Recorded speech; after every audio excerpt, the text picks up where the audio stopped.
I am Lady Master Natasha. Greetings. Welcome. Beloved ones, it is with great joy that we greet you at this moment in your development, in your individual development and your planetary development. We understand, as it were, that there are cities in your great state that have been buffeted by the winds and the waters, as it were, that there is what looks to the human eyes to be damage, what looks to the human eyes to be that which is traumatic or that which is unwarranted. But we have spoken with you at length many times to let you know that weather is determined by consciousness. Consciousness upon the planet, collectively, determines weather and weather patterns.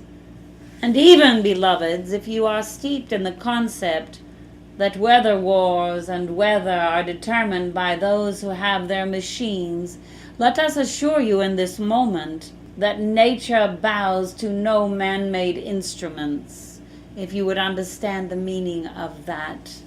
That which is occurring in your state and other states along the Gulf Coast is that which creates renewal, that which creates change, that which creates a shifting in the consciousness of those who were drawn to live or be or own in these areas.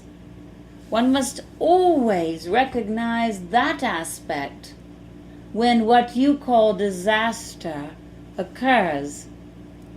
We, the Council of Eight, are not saying, however, that reaching out to make a difference in the lives of those who are in such disaster is something to avoid. Instead, it is something to be engaged within. For what happens here is humanity helps imprint a different pattern on the planet by its compassion, by its reaching out to others, by its well thought up and organized escape plans, by the government getting involved, by strangers getting involved.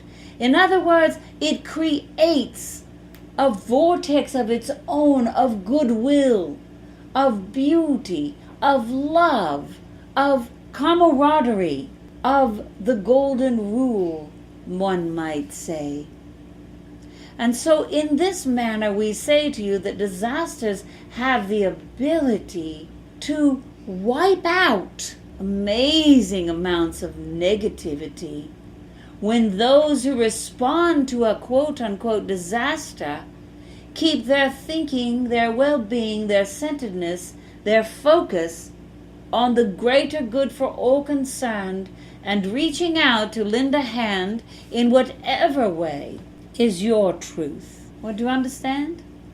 In this, you are in what might be called a neighborly paradigm. You are in a paradigm of the golden rule.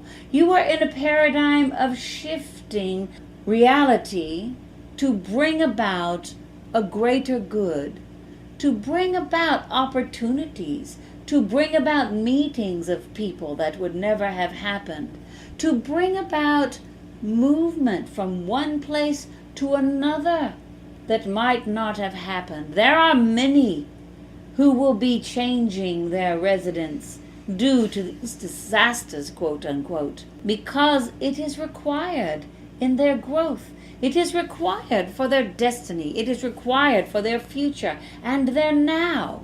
Sometimes the push that is behind something that looks so terrible is really the silver lining that will reveal itself later on.